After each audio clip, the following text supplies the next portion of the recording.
ये तस्वीरें एक बार दर्शकों को बता दें, हम ये जीत का सर्टिफिकेट लेते प्रमोजन भाया, और ये काउंटिंग सेंटर के भीतर की तस्वीर है जहां पर निर्वाचन अधिकारी की तरफ से उन्हें जीत का जो सर्टिफिकेट है वो दे दिया गया है फाइनली हस्ताक्षर करके, और चेहरे पर खुशी। सबसे पहले सबसे तेज न्यूज़ 18 राजस्थान पर ये एक्सक्लूसिव तस्वीरें हम आपको दिखा रहे हैं। ये देखिए प्रमोजन भाया ये सर्टिफिकेट लेने के बाद इसे रिसीव करते हुए एक्सक्लूसिव तस्वीरें न्यूज़ 18 राजस्थान पर सबसे पहले सबसे तेज, और सुबह से लगातार 6 बजे से आप पल पल की अपडेट देख रहे हैं अपनी टीवी स्क्रीन पर न्यूज़ 18 राजस्थान पर। न्यूज़ 18 राजस्थान का डंका लाइव टीवी से लगाकर सोशल मीडिया तक, क्योंकि यूट्यूब और फेसबुक पर भी हजारों दर्शक लगातार हमें दिन भर से देख रहे हैं। तो प्रमोजन भाया ने कहा कि पहले भी विकास करवाया, आगे भी विकास करवाता रहूंगा। क्या विकास एक मुद्दा है, और इससे अंत में क्या बदलेगा, राजस्थान की राजनीति में क्या बदलाव होगा, वो भी देखने वाली बात होगी, उसे भी नोटिस करना होगा। पारिक साहब पूरा कर लीजिए। तो मैंने कहता जिस प्रकार से कांग्रेस के समय सरकार होटल चला करती थी, भारतीय जनता पार्टी के सचिवालय में बैठकर सरकार चलती, सरकार ने अपना काम किया। सरकार ने चाहे अभी वर्तमान में खराबी के फसलों के बाद यदि ऑनलाइन गिरदावरी काम किया तो भारतीय जनता पार्टी के यशस्वी मुख्यमंत्री भजनलाल शर्मा ने किया। यदि राजस्थान की सरकार बनने के बाद 19,000 से अधिक घरों पे रोजाना प्रतिदिन 19,000 किलोमीटर अधिक सड़कें बनाने का काम किया, तो वर्तमान सरकार कर रही है। जल जीवन मिशन के माध्यम से हर घर तक जो कांग्रेस का महा घोटाला था उसको दुरुस्त और ठीक करने का काम कर रही थी भारतीय जनता पार्टी सरकार कर रही है।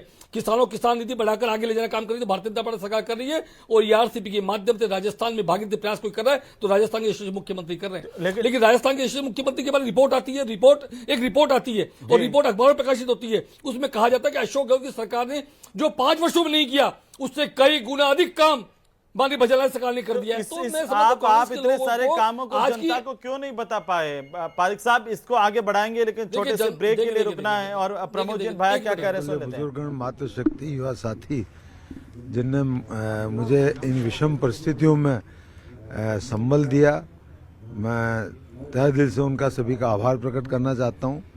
फिर साथ ही कांग्रेस के हमारे शीर्ष नेतृत्व ने मेरे पे भरोसा किया, और हमारे कांग्रेस के तमाम हमारे वरिष्ठ नेता, पूर्व मुख्यमंत्री सम्माननीय गहलोत साहब, हमारे प्रभारी महासचिव सम्माननीय रंधावा जी, प्रदेश अध्यक्ष जी सम्माननीय डोडासा जी, नेता प्रतिपक्ष जूली जी, एआईसीसी के महासचिव सम्माननीय पायलट साहब, एआईसीसी के महासचिव सम्माननीय भंवर जितेंद्र सिंह जी, सभी तमाम कांग्रेस के नेताओं ने जो एकजुट होकर मुझे जो इस चुनाव में मेरे को और हमारे कांग्रेस के तमाम 12 जिले के वरिष्ठ नेताओं को, कार्यकर्ताओं को जो संबल दिया, जनता को जो भरोसा जताया, मैं तहे दिल से उनका भी आभार प्रकट करता हूं कि उनकी मेहनत और उनका समर्पण पार्टी के लिए काम आया।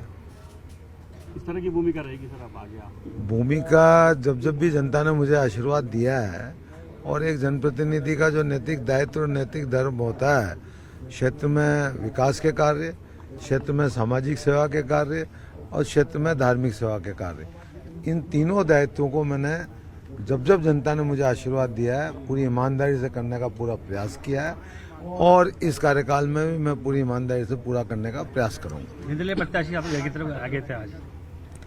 ये राजनीति में ऐसे परंपरा किसी भी व्यक्ति के लिए, किसी भी दल के लिए और किसी भी समाज के लिए ये अच्छी परंपरा नहीं है। ये जनता का आदेश है। मैं भी मेरे जीवन में 84 से मैं राजनीति कर रहा हूँ, और कई बार मैं चुनाव जीता और कई बार चुनाव हारा, लेकिन हमने कभी ऐसा, क्योंकि जनता का जो जनादेश होता है वो शर्माते होता है, अब उस जनादेश से कोई विचलित होकर इस तरीके की हरकतें करें तो मैं उसकी कटु शब्दों में निंदा करता हूँ। ये हार की बौखलाहट थी?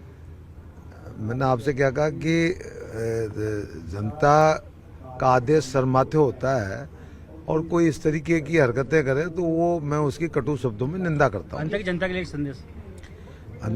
जनता के लिए तो मुख्य मैंने आपको पहले ही बता दिया कि जनप्रतिनिधि का जो एक नैतिक दायित्व और धर्म होता है, क्षेत्र में विकास, क्षेत्र में सामाजिक सेवा के कार्य, क्षेत्र में धार्मिक सेवा के कार्य, पूरी दमदारी से जब जनता ने मुझे साथ दिया, मैंने पूरी दमदारी से निर्वाह किया है और इस बार भी उन तीनों दायित्वों को मैं पूरी ईमानदारी से निर्वहन करूंगा। प्राथमिकताएं क्या रखेंगे सर अपने काम की?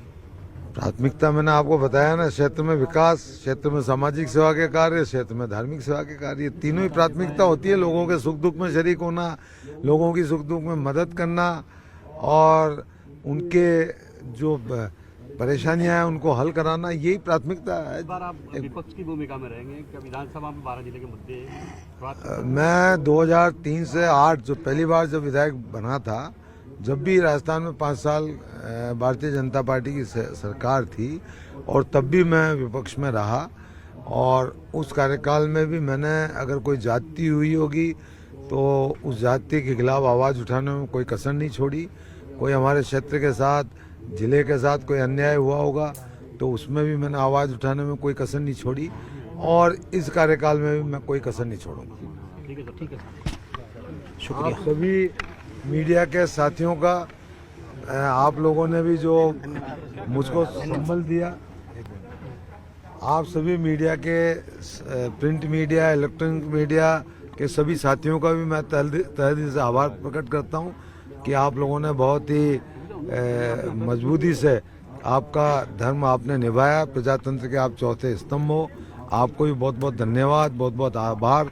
और साथ ही मैं जिला कलेक्टर जी, एसपी साहब और पूरे प्रशासनिक अधिकारी, कर्मचारी जिनने चुनाव के इसमें भाग लिया, उन्होंने जो निष्पक्षता से जो ये चुनाव करवाया, मैं तहे दिल से उनका भी मैं तहे दिल से आभार प्रकट करता हूँ। बहुत बहुत शुक्रिया बात करने के लिए। तो प्रमोद जैन भाया तो प्रमोद जैन जो भाया बात कर रहे थे और बात करने के साथ में जो है स्पष्ट तौर